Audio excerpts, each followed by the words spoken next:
Hello, everyone. I'm Claudiu Murgan, the host of the Spiritual Inspire podcast. Please subscribe to the channel, leave a comment, and share this interview with your friends. My guest today is Dr. Katie Deming. Katie is a Duke-trained radiation oncologist, former leader in one of the country's largest healthcare systems, inventor, and TEDx speaker who left the conventional medicine at the height of her career following a near-death experience that changed everything for her personally and professionally. She is now on a mission to create an entirely new approach to healing called conscious medicine, which considers the myriad roots of disease and the role of water as the unifying connector of mind, body, emotion, and spirit. She's also the host of the Born to Heal podcast. Dr. Katie, thank you for joining me today. Thank you, Claudiu. It's my pleasure to be here. We're gonna talk about so many subjects, and some of them might be controversial, but I'm hoping we're gonna find some common ground for sure. Yep. Let's start with your near-death experience, how that came about, and why exactly it changed your life.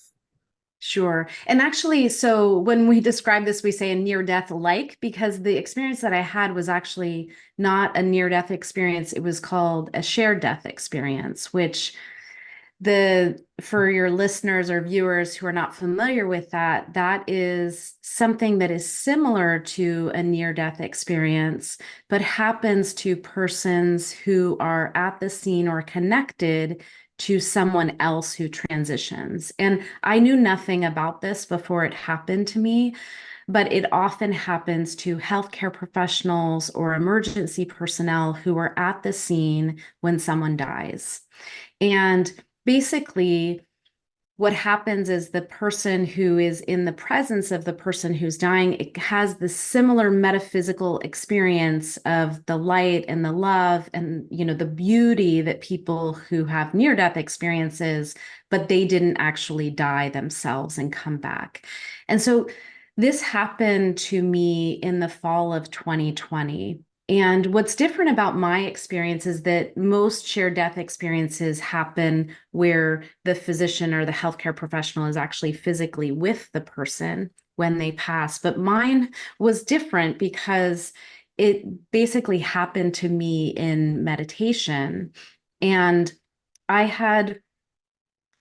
I knew a woman. So I, at the time, was a physician working in radiation oncology. And I had a colleague who was an administrator. And I was helping her best friend from childhood.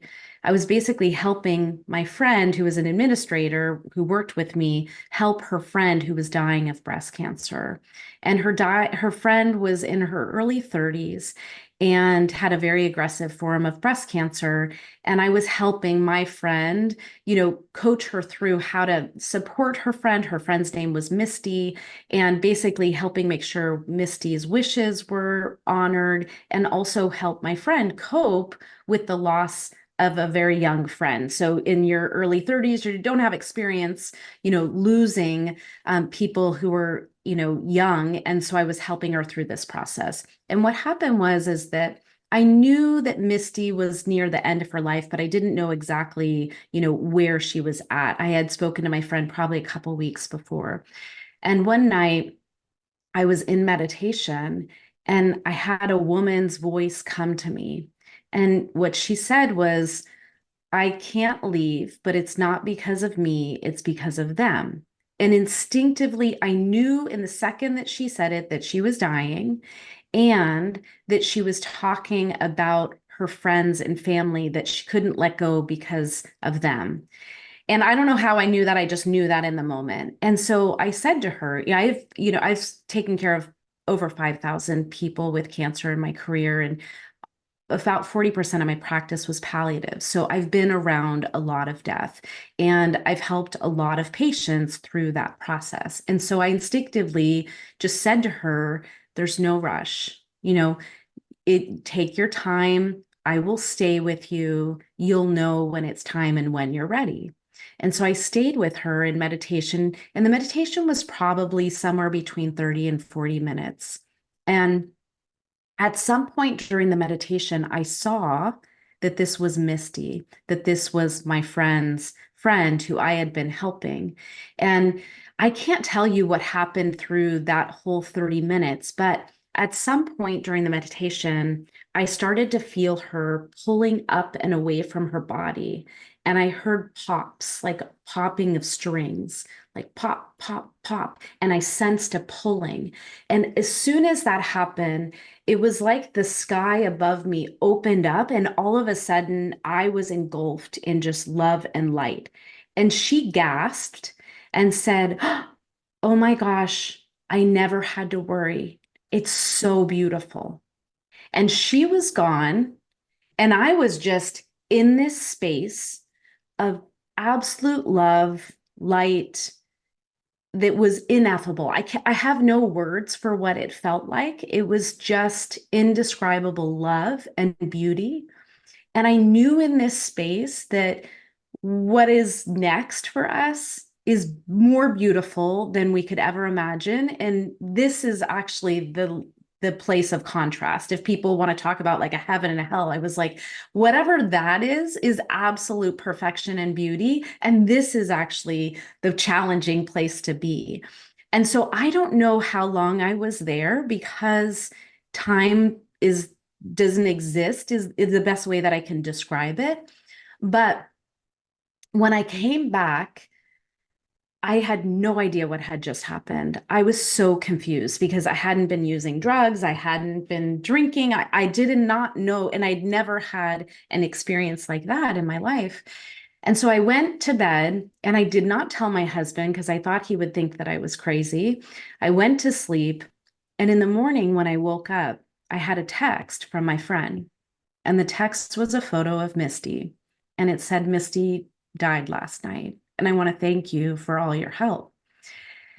And I didn't even know what to say to her, because I was like, I don't know if I tell her what happened, because I had no idea. But I knew that that text had come as confirmation for me.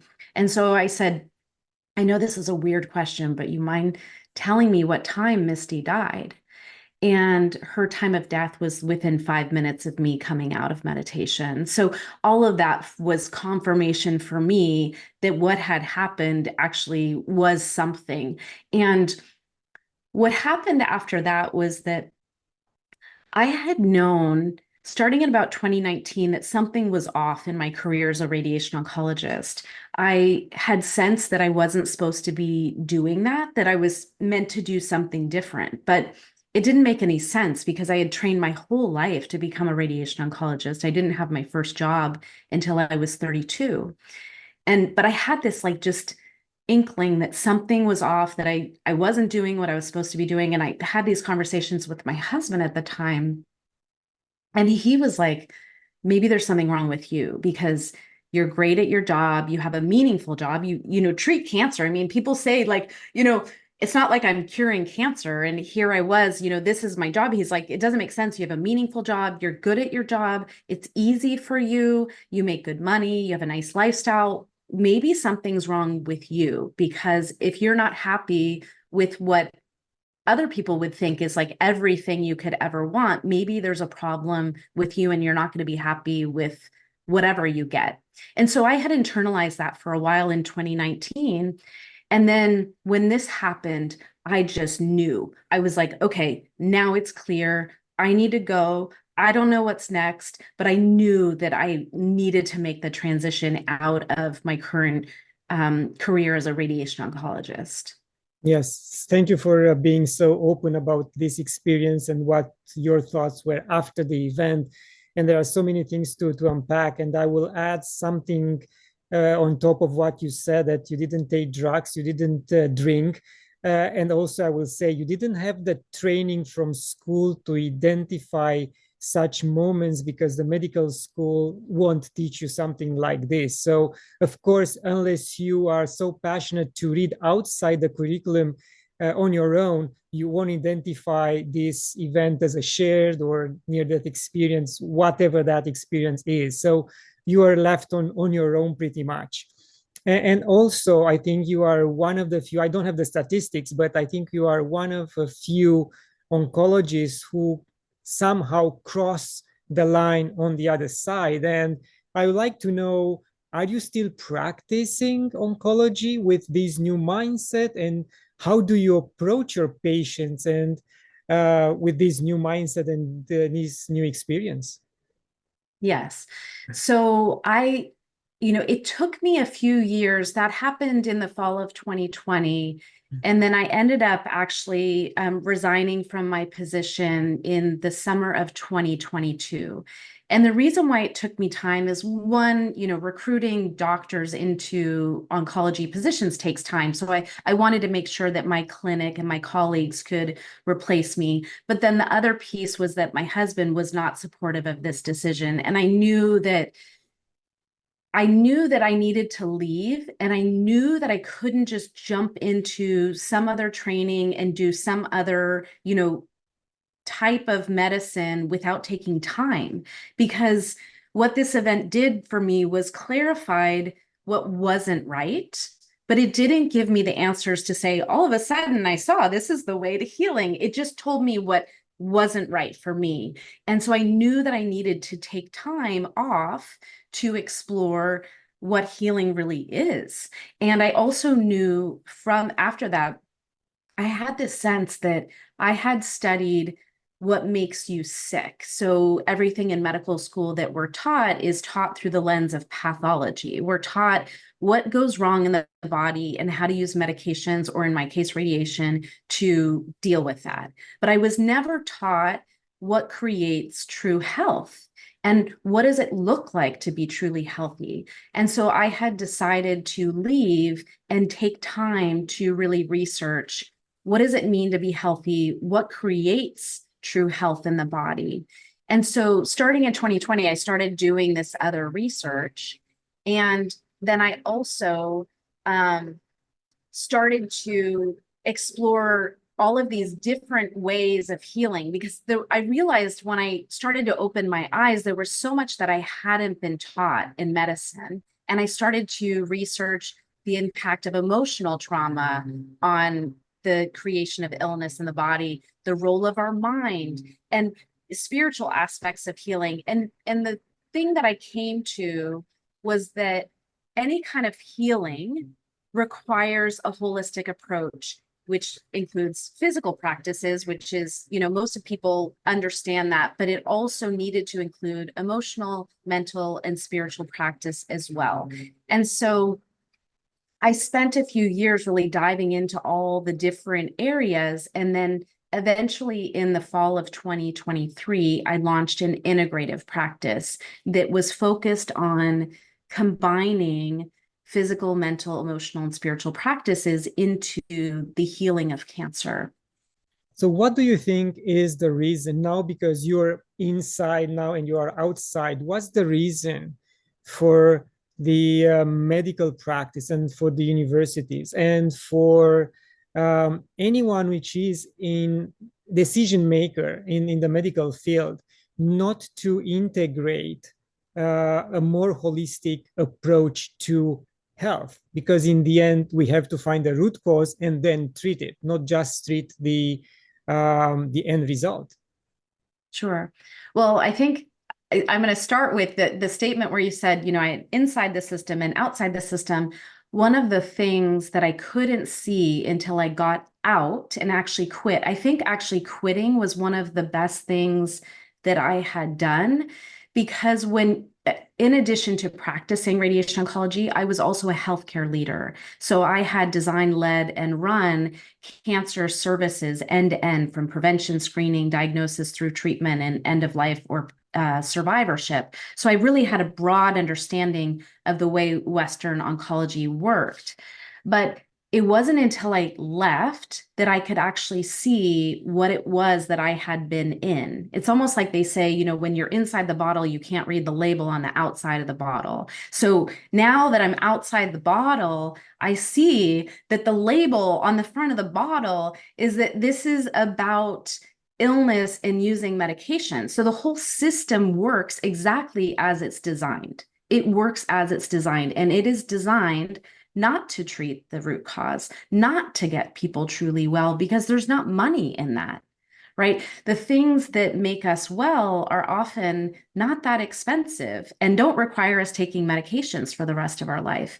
And this is also one of the things that happened when I resigned, was that my chief of radiation oncology, who also had taken over as the cancer service line, so running end-to-end cancer services, was like, no, no, no, you can't leave. Like, we can't lose you. And she's like, what do you want to do? You don't want to practice radiation oncology? Tell me what you want to do.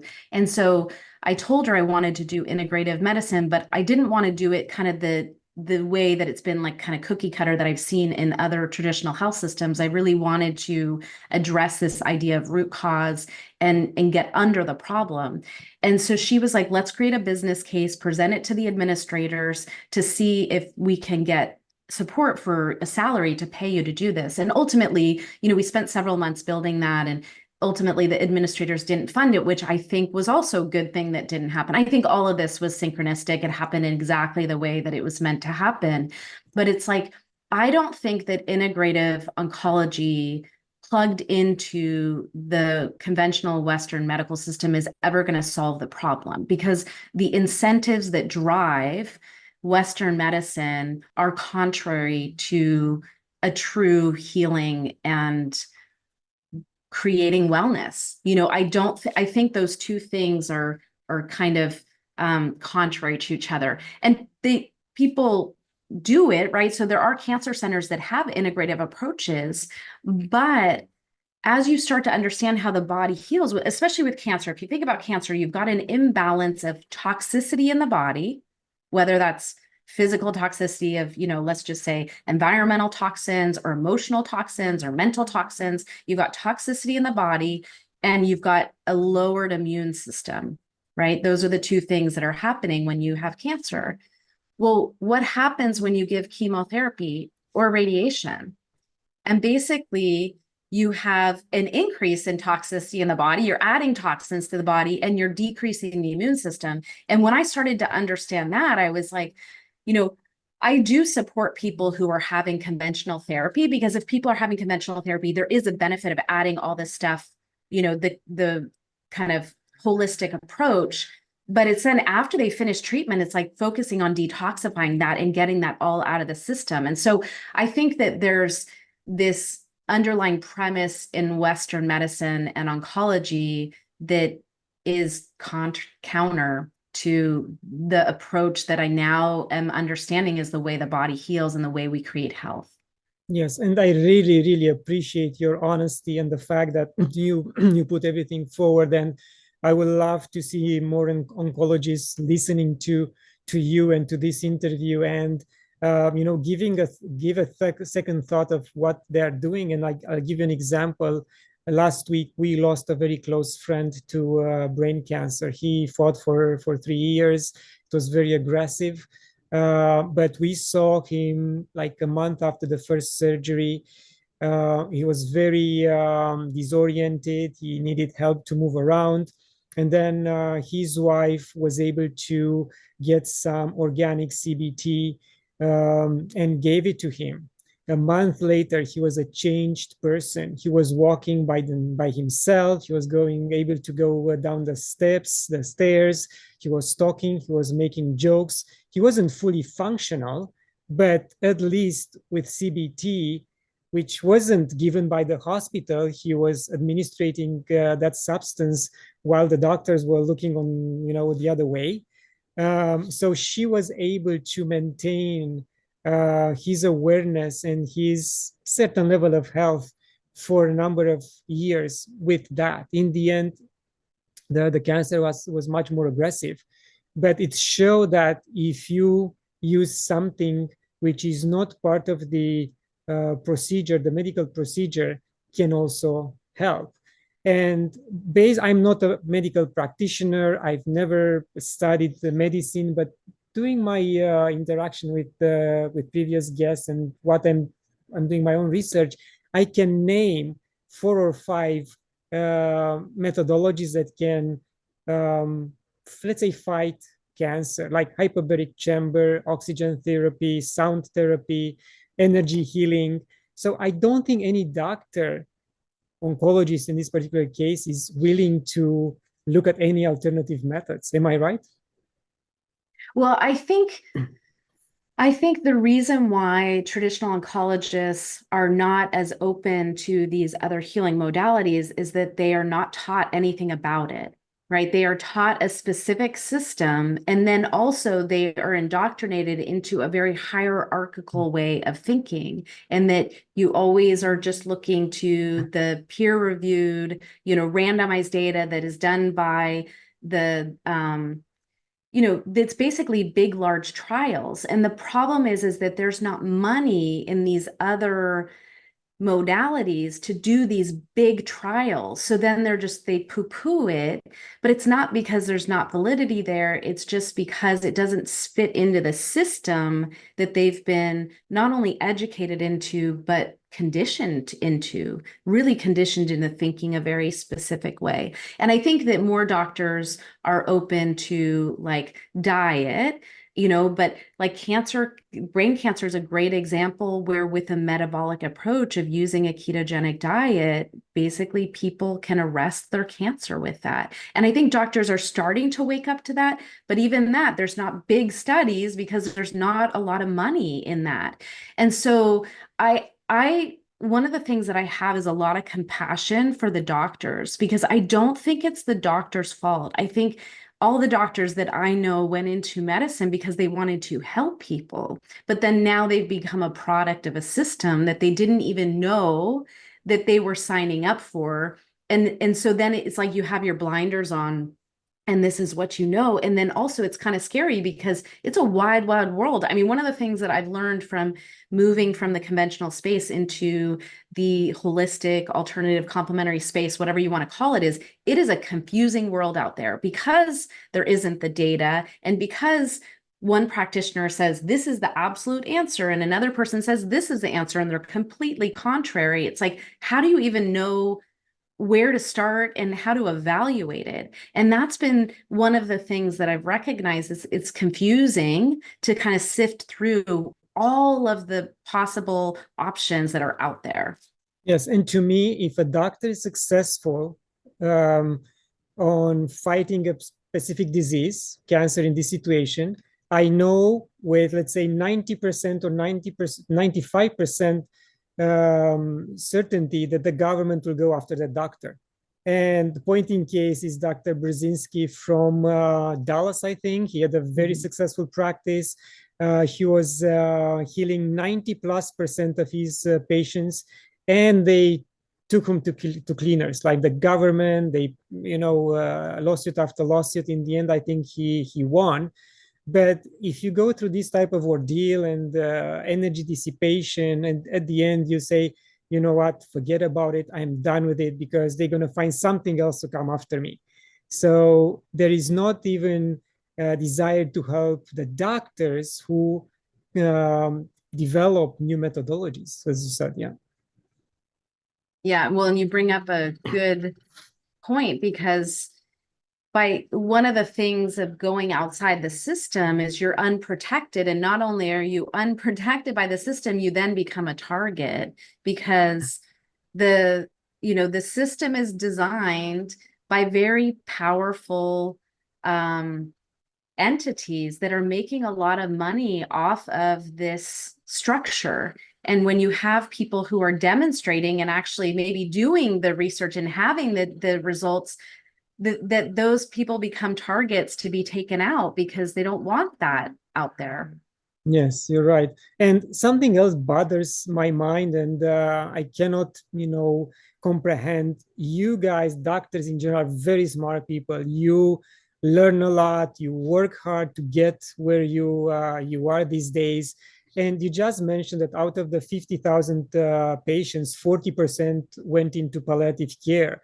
And I assume that the other 60%, they had a low rate of survival. So if this is the percentage of surviving patients, don't you, or in general, wonder, am I doing the right thing? Are we applying the right strategy? So the change should come from within, where the doctors should get together and say, guys, something is wrong. Our patients are dying. Doesn't matter what procedure, what process. It doesn't matter if it takes 2 years or 3 years or 5. In the end, they are gone. So should we look at other options and then go back to the management of the hospital and go up the ladder? Well, I want to clarify a couple things there in the numbers. So it's about 5,000 or over 5,000 patients that I've cared for, not 50,000. But then the other piece is that, so 60% of my practice was with curative intent, meaning that I saw people who had stage 1, 2, 3 types of cancer. And then 40% of the people that I saw when they came to see me, they had stage 4 cancer. And the presumption is that they're not going to be cured. So for the 60%, yeah, those patients, most of them were going on to live healthy lives for the rest of their life, although they had side effects and complications related to the treatment, but 60% of the time, those people were being treated with curative intent, right? Now, of course, some of those people had recurrences and that kind of thing. And I do think that the outcomes are not as good as we say they are. But I think within the system,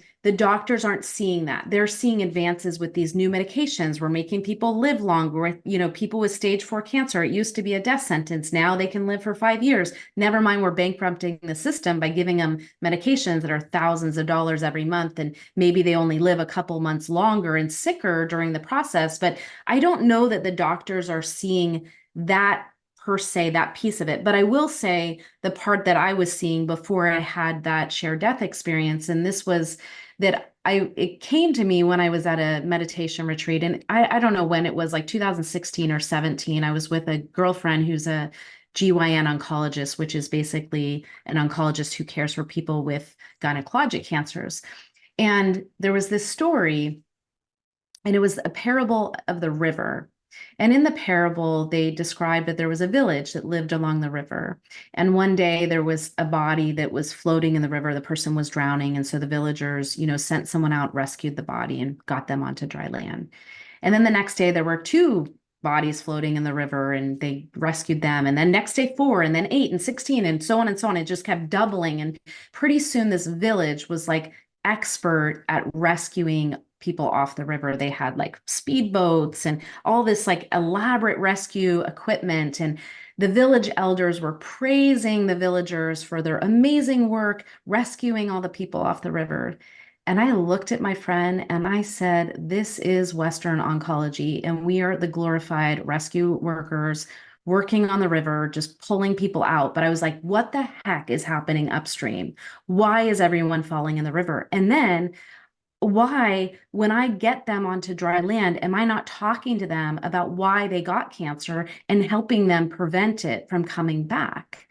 And so, but I think that I was starting to have awarenesses and also was willing to go there, because I think that a lot of other doctors are not as willing to question things as I am. And even for me, it took this like very dramatic experience, because I had the other people in my life telling me, why would you do this? Why would you blow up your life? You make $500,000 a year. We have a beautiful life. You want to just give that up for like what?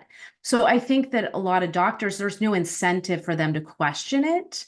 And I think that when you start questioning, it's kind of scary, because, well, what are you going to do? You've trained your whole life. And I had, hundreds of thousands of dollars in student debt that I was paying back. And the doctors that are younger than me have more than that. So I just think that there's a lot of competing things happening for the doctors that are in the system. And then even for me, it wasn't until I got outside that I could actually start to see it more clearly.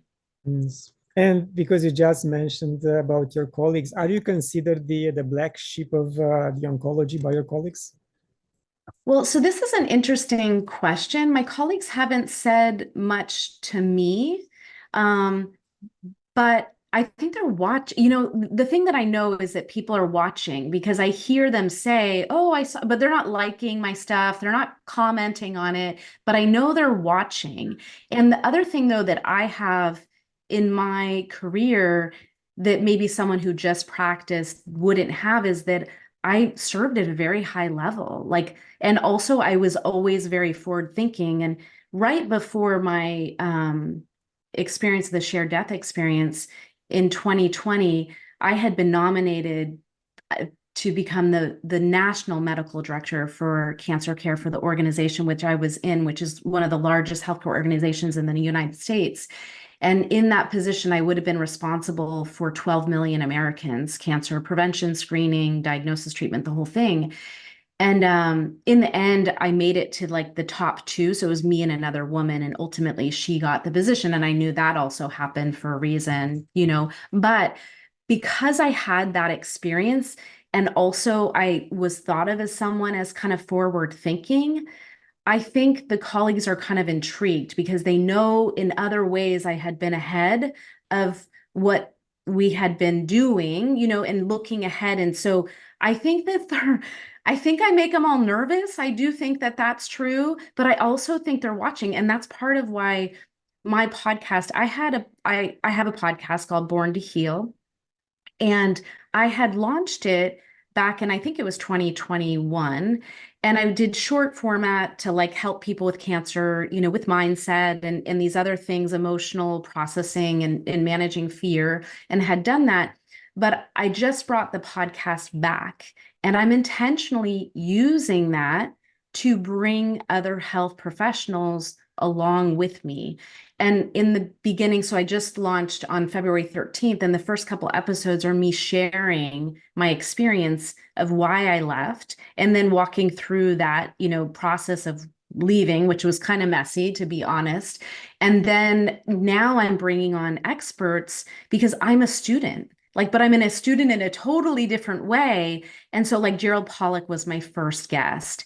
And then Thomas Seyfried, who, you know, cancer as a metabolic condition, was my second guest. I have Tom Cowan. So I'm bringing on these people to expose those people who knew me before, to like, you know, plant the seed just so that they can hear this different way of thinking. Yes, very smart way to do it. And I can tell you that we know at least two medical professionals who were practicing in Ontario, Canada. They didn't renew their license.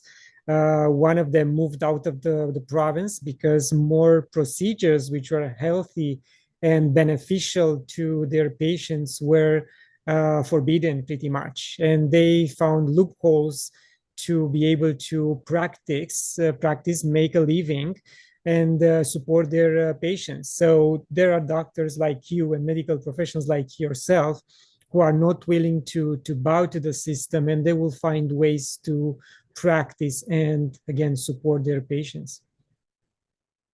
Yeah.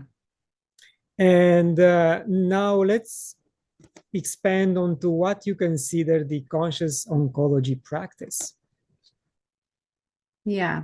Well, when I started my practice, it was, you know, basically an integrative practice, and looking at bringing in this holistic approach of mental, emotional, spiritual, and physical healing.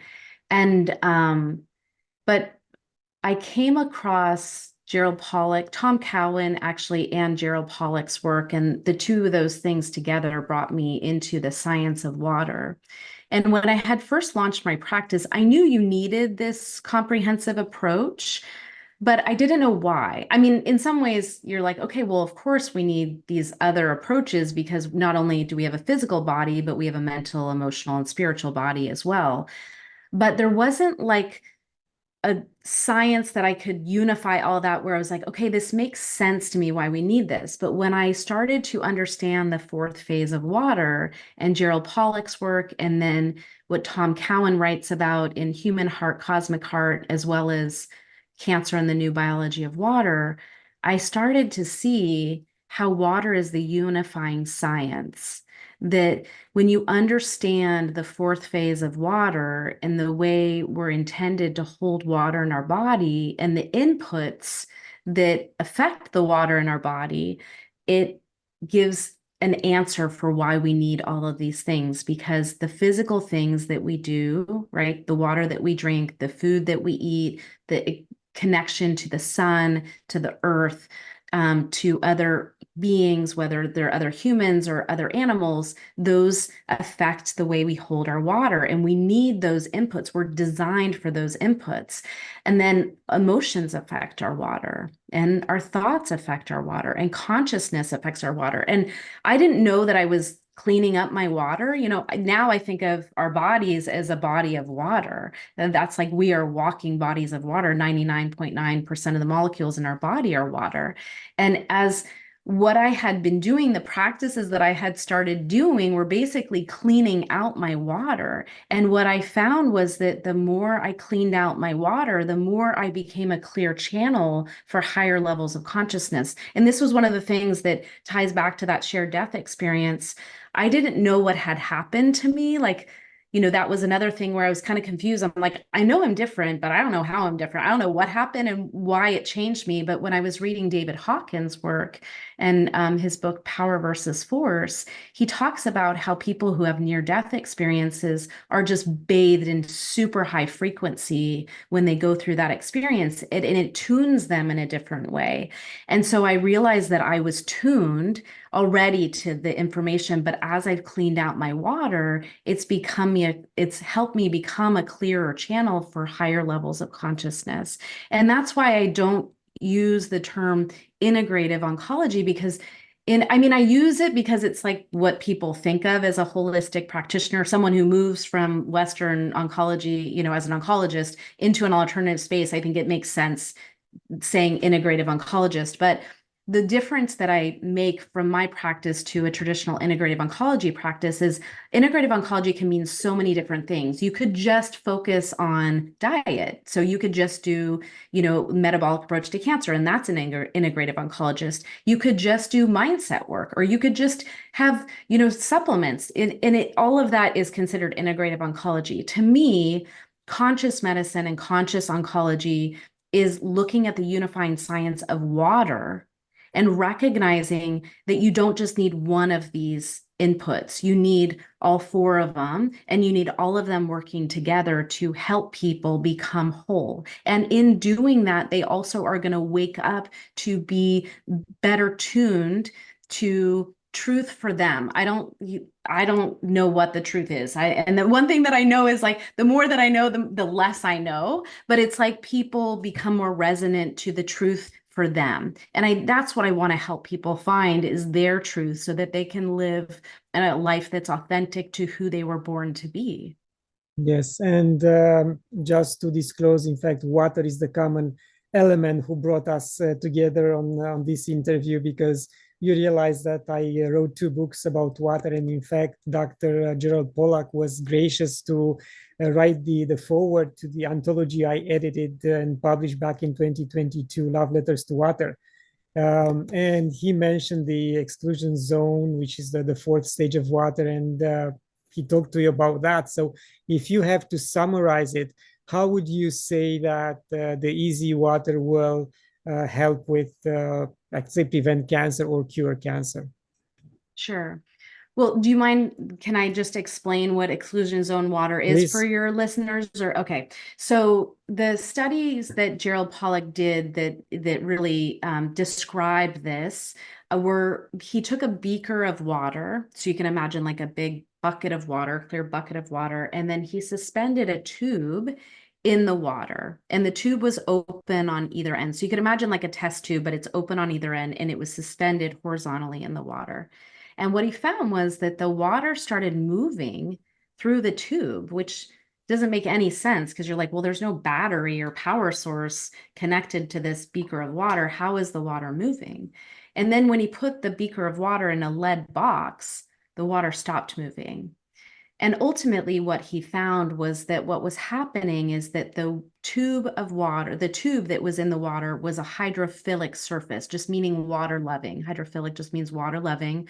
And basically, along a water loving surface, the regular water that we think of actually starts to create layers of structured water that is more like a crystalline form or a gel phase of the water. And it creates this layer of water that is in this different phase. And this is where that fourth phase of water that name comes from, is that we think of water as just liquid, solid as an ice, or vapor as steam. But what he found was that the water, when it comes into contact with a hydrophilic surface, and also the other conditions are right, it creates this fourth phase of water. And that fourth phase of water is charged negatively, which is different. So it has a negative charge as compared to like regular bulk water, which has a positive charge. And this differential in charge between that exclusion zone or fourth phase of water layer and the water that's just in the beaker basically creates a charge differential and that makes the water move. And that's the kind of source of what's making the water move in there. And the reason why it moves when it's just out, but it stops moving in a lead box, is that the input that helps facilitate this formation of this easy water is infrared. And our most powerful source of infrared is from the sun, but then also we're surrounded by infrared, and your pets are a source of infrared. Other people are a source of infrared. Our hands, so laying on of hands is one of the reasons why, healing with the hands works, is because you're basically adding infrared. So that's the experiment. And then the thing that actually brought me onto this was through Tom Cowan. So I have a boyfriend. So my husband and I went through divorce in 2022, and I started dating someone who is a professional cyclist. And he was retired when I met him, but super fit, like the fittest person I've ever met. And he had retired from cycling because he had heart failure. And he was diagnosed with heart failure the month after he won a state championships. He was 50 years old, and he won a race that was, not only did he win the over 50 category, but he won the over 35 category, and he won the pro category. And then a month later, he went in, he basically had an EKG at his yearly physical, and his doctor had been checking his EKG because he had a heart arrhythmia that was just like stable through his whole life, but they were just keeping a check on this. And they had sent him for an echocardiogram because the EKG showed a change. And when he went in for that echocardiogram, he had just ridden like the day before, like 60 miles, had been training. He feels fine. The only symptom that maybe he has is, he says, like when he pushed past 100% in a professional cycling race, he would feel a little short of breath. Well, that's really not a symptom, right? It's like pretty normal for someone to experience. But basically, he went in to get this echocardiogram, and the technician turned completely ashen, walked out. The next thing he knew, he was being put in a defibrillating vest and told, you're in heart failure, your ejection fraction is 15%, you're never getting on a bicycle. We're not even sure like you can walk, like that we're worried about you walking around, so you have to wear this vest. And they were like, when did your symptoms start? He's like, what symptoms? Like, what are you talking about? Like, they were like, well, what did you feel like after you rode your bike yesterday? He's like, great. And and to me, this made no sense, because as a doctor, I knew someone in heart failure with an ejection fraction of 15% can barely get out of bed and walk to the bathroom, let alone to the mailbox. The idea of this person riding a bicycle at all, let alone winning a professional race, just like completely blew my mind. And so I was just I was looking through a conference, and I saw a keynote speech by Tom Cowan. And so then I was looking into his other stuff, and I saw he had a book that was called Human Heart, Cosmic Heart. And on the front of the book, it says the heart is not a pump. And I was like, I got to read this, because I think this explains this like strange freak of nature that I'm seeing in my real life. And so I read that book, and in that book, it describes that actually the way that the blood moves through our cardiovascular system is not related to the heart pushing the blood, but actually related to easy water, or the fourth phase of the water. And basically, the vessels are hydrophilic surfaces, a lot like that tube. And basically, easy water, when we are getting the right inputs, easy water is created along the vessels. And that charge differential of the negative charge of the easy layer versus the blood propels the blood through the circulatory system.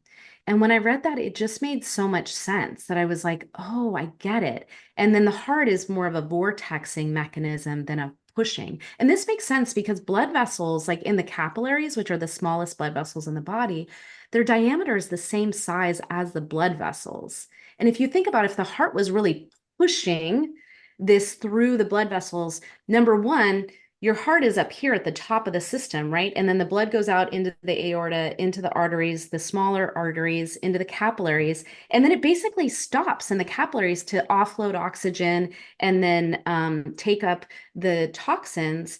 And then it comes back up. And you're like, well, from a mechanical standpoint, you're like, the heart should be at the bottom, not at the top of this system, right? And if it was really pushing with force, you would be shearing red blood cells because the size of the capillaries compared to the blood cells just doesn't make sense. So anyway, when I started to understand that, I was like, okay, this makes sense. And this water thing is like fascinating me. And then I read, it's interesting that I came across Tom Cowan's heart book before I came across, he has a book about cancer and water too. So the next book that I read was about cancer and water. And in this book, what he describes is that not only is easy water important for the flow of blood through our circulatory system, but the water that we hold in our cells, like we talked about before, it's 99.9% of the molecules in our body are water, that the water that we hold in the tissues is also easy water. And he described, as an ER physician, he said people would come in with a gunshot wound or a stabbing. It's like, if we're 99% water, why do we not like squirting water all over the place? It's because the water that we hold in our tissues is this fourth phase of water when we're healthy. And that it described that the formation of easy water in our tissues is related to the function of mitochondria and production of ATP. And if you have abnormally functioning mitochondria, you're not basically structuring the water in your cells. And ultimately, anaerobic glycolysis, there's a shift in the metabolism, and then anaerobic glycolysis or fermentation, which is the sole form of respiration that cancer cells use, is even less efficient at creating ATP. You have like basically 1/9 amount of the ATP from fermentation that you do from oxidative phosphorylation that uses the mitochondria. And so basically cancer cells are a loss of this easy water, and also they're starved. They're just pulling sugar from everywhere that they can to create the ATP. And so then they become a parasite on the system and creating, basically they're sacrificing the organism to like survive themselves. And he showed that like the Gerson diet, which is a diet that there's a lot of juicing and that kind of thing that's used for cancer, that actually what the Gerson diet was doing was modulating the charge across the cell, which actually ties into the formation of easy water. And so as I started to see all of these pieces, I was like, oh, this makes so much sense. So the way that we restore health in the body is by restoring the easy water. And then, through that, I started looking into the work of Veda Austin and, consciousness that affects the water. And I already knew about Emoto's work on emotions affecting the water. And so this was just, the light bulb started to go off for me. And I was like, like I said, now I don't really learn or look for information to like study it and just consume it. I'm looking for resonance. Like, does this resonate with me? And like my whole body just lit up when I was reading this. And as I've dove into it, it makes so much sense for me, that the restoration of the easy water is the way that we heal. And it's not just cancer. It's, all the conditions that we're seeing, obesity, diabetes, all these things. We have poorly functioning mitochondria, which are, is affecting the way we hold the water in our cells, and we're not getting contact with the sun. We're being told to stay out of the sun. We're not connecting with the earth. We're not connecting with the animals. It's like all these things that we were designed to connect with because this is the environment that we were designed to live in. We've kind of separated ourselves. And then, the things of modern society like cell phones and 5G all basically negatively impact the water that we hold. So it started to make sense to me why we're getting so sick and what we need to do to get better as a society. Yes, and it's interesting that you mentioned Veda Austin. She's part of the Anthology, and I'm familiar with her work. And I consider, in fact, that she took Masaru Emoto's work to the next level by imprinting images into the water, or waters, getting the memory of those sounds and the images it was exposed to. So that was quite interesting. And in fact, I don't know if you are aware, Masaru Emoto did develop a technology, Hato, which which scans your body and creates codes based on what it finds as a resonance in your body. It works with quantum technology and generates codes. And those codes then will be imprinted into a bottle of water. And you drink that water over a period of 2 weeks, 3 weeks. So we are working as a family with that technology, and we are testing it on close friends. I love that. It's Hato, Hato? Do. Oh, Dio. Yeah, I think it's H-A-T-O. water in Japanese. Okay. I'm going to check that out. I didn't know that. Yeah, so his son, Hiro, took over the research, and he developed more into this technology. There are one for professional use and one for personal use. There are two different type of devices with enhanced capabilities. So Awesome. also we can apply water, but also we need to change our diet. We need to change our habits. Otherwise, we won't have, at least in my opinion, we won't have permanent changes, health changes, and structural changes in our bodies. Yeah, well, and I think this is one of the big misconceptions when you start to talk about water. People think just about the drinking the water that we drink. And it's important. I think the most important thing is that we drink clean water, but drinking structured water is great. But our body, even if we didn't drink structured water, our body creates the structured water in our cells if we have the right inputs. And these, like you said, eating a low carbohydrate diet that supports the mitochondrial function is going to support this, and then the other practices. Yes. Yeah, we all have to work on it. And I have a prediction that within 10 years, a lot of people will be so awake to a new type of diet and energy healing and breath work and other healing methodologies that they won't go to the doctor anymore. They will just go to alternative practitioners like yourself and, nutritionists and shamans and energy healers, and they will find much more rapid and benefits on their health. I love that prediction. Dr. Katie, I would like to talk about Toltec teachings. You're exposed to such teachings, and how did you find them, and how did you evolve from there? Oh, so this is so interesting. I have not been asked this in a public setting. So I was actually, my shared death experience ties into this as well. So I didn't know, but the week that that happened to me, I had joined a coaching program that was online. And the person who ran the coaching program, his brother-in-law was a shaman. And I didn't know what that meant. And I didn't know, I think that there's so many things that, like, what does that really mean? And but basically he was holding the frequency of that group. And when I came in, I was very sensitive to frequency. And I think that's what opened me to that experience. And so I, basically started having my own awakening. And then I got on the list for this person. And as like, but I didn't know what he did. I didn't know how any of that worked. And basically I had signed up, and when you work with him, that it's like you do a call, and basically he's speaking to you in English, but it's all coded, so what you receive is based on your frequency. So you do one call, and then basically you work on he works on your etheric body through the elements, through candle ceremonies that use water, fire, and different herbs in the water. And basically the idea is to clear out your etheric body, to just make you clearer, because from this lifetime or other lifetimes, we can develop tears in our etheric body. And so I was doing that work. And at some point, I ended up meeting this person's wife. And it was kind of like, I didn't know that she doesn't really meet with people. And I happened to be with several other women, and they had been working with him already, and I hadn't had my call. I'd been on the wait list, because the wait list now is like, they stopped taking people. It's like 4 years or something to get in, but at the time it was like 2 years. So I was like a year into the wait list or something. Anyway, I met with his wife.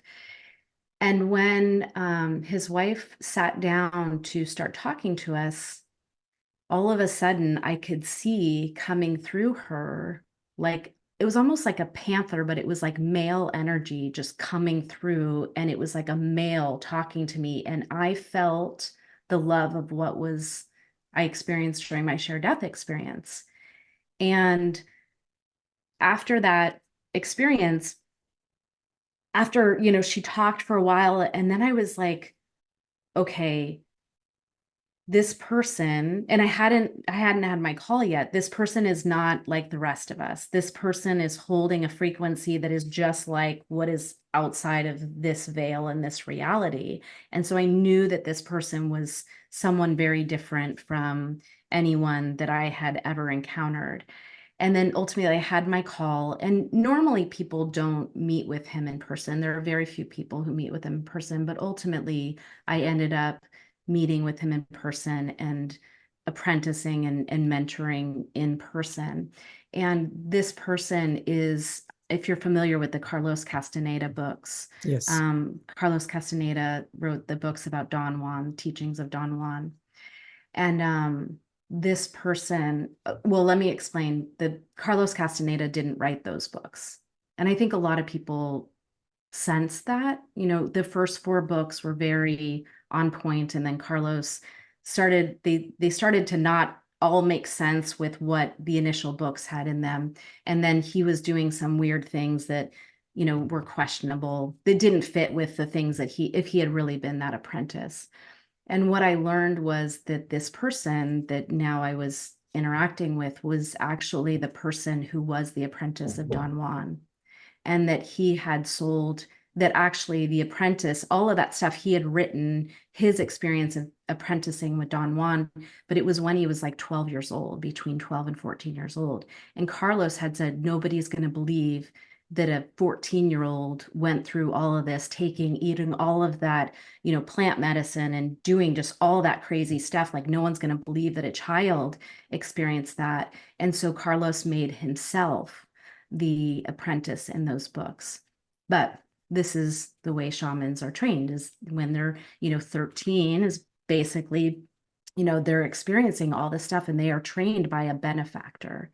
And so I have been studying Toltec wisdom through this person, but it's not, when you say study, everything is coded. So we will, I will meet with him and I'll receive certain information, but then I'll listen back to the recording several months later. And as my frequency changes, I hear even more information. And so, and it's a very different type of mentorship. It's never telling me what to do. It's sharing things, and then it's my job to put the pieces together and basically healing my light body so that I can become a clearer channel to receive information and then put the story together myself. And it's also not an accident. So people, you would never find this person, it's when people talk about going to see a shaman, it's like the real shamans don't work out in public, they work in the background. And that it makes sense also at this time on the planet that we have, people who are more illuminated that are here doing work that I can't even tell you the work, the stuff that he does with me and a few other people is just like a tiny piece. A lot of the stuff is cosmological, working on a planetary level. And so it's been a very humbling path for me. And it's interesting, you're the first, I've not talked about this publicly at all. So anyway. Thank you. Thank you for sharing. And I'm going to ask you the next daring question. Has plant medicine been part of your training yet? No. So no, and that is actually one of the things that he ingested so much so that we don't have to, that in this timeline that plant medicine can be dangerous, because if someone doesn't know what they're doing, it can mess up your fibers of your light body. And that's what you hear, people who have a bad trip and then they come back and they're like just totally askew. And so basically, we've never been told you can't do it, but he explains that there is significant risk if you do that with someone who cannot see the light body and doesn't really know what they are doing and trained in that way. And so for me personally, I will never do plant medicine in this lifetime. And that during dream time, you basically can access that level of information, and especially with my connection through him, that I don't need to do that. Yeah, that's comforting. That's, as long as you can access and have the same connectivity without plant medicine, that's amazing. Mm-hmm. Dr. Katie, other than meditation, do you have any other daily spiritual practice? Yes, and I can't share all of them, but I definitely spend time in meditation. Connecting with the water is a spiritual practice. So the first thing that I do in the morning is connect with water and drink water. They're physical practices that actually now, and it's funny because the water stuff, he's been telling me about the water, but I didn't get what he was saying about water because my frequency wasn't there yet. But it's like the practices of, using infrared sauna, for the infrared inputs and the way that we eat. And, I think the biggest thing for me is living my life in a way that I'm practicing love in everything that I do, so there's that. I do breath work. So I do breath work in the sauna and visualization. Thank you. And there are any other services you like to mention so people can reach out to you when they are in need? Sure. So I offer a free workshop that I'm hosting it live on March 5th, but then it'll be recorded on my website. You can find that at katiedeming.com. I also offer one-on-one support for people through cancer or other health conditions. And, also teaching people. So I have online programs around teaching people how to create health in the body. Thank you. We are approaching the end of the interview. Any final thoughts? No, I think that's it. It's been a pleasure to be here with you. Thank you very much. Thank you, first of all, for crossing the line and coming on our side, on the positive side, the loving side, where there are no boundaries between us and our, brothers and sisters, and we see things from a different perspective. And that's encouraging because more medical professionals should and could cross that line and see everything from outside the bottle, as you said. Mm-hmm. Well, and I think more are coming. I think this is the time that we're living in, that the frequencies and irradiation that is happening on the planet is such that more and more people are waking up, and we need the doctors, we need the people who, know the inside of the system to come out. And I do think that that's happening. And that's why I have so much compassion and I'm not, kind of incredulous towards doctors who are still in the system. And I think in the health freedom space, you see a lot of that. They're like, you're so stupid. How could you not see it? But it's like, until you see it, you can't see it. So it's like having compassion for them and then bringing them along is, part of what I'm hoping to do. Yes. Once again, thank you very much. My pleasure. And to my viewers, thank you for watching. Like it, share it, leave a comment. Visit claudiumurgan.com and spiritualinspired.ca. And until next time, love and gratitude.